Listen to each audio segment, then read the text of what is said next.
Suruhanjaya Pencegahan Rasuah Malaysia mengesahkan 2 kertas siasatan pengambil alihan sukarela IJM Corporation oleh Sunway Berhad masih aktif.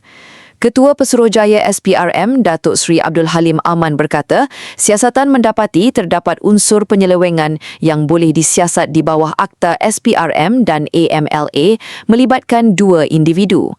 Kertas siasatan kes ini masih aktif kerana melalui siasatan yang dijalankan oleh SPRM, kita mendapati wujud unsur-unsur yang boleh disiasat di bawah undang-undang berkaitan.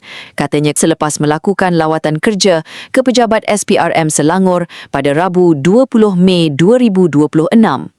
Setakat ini, keterangan daripada 13 saksi telah dirakam bagi membantu siasatan.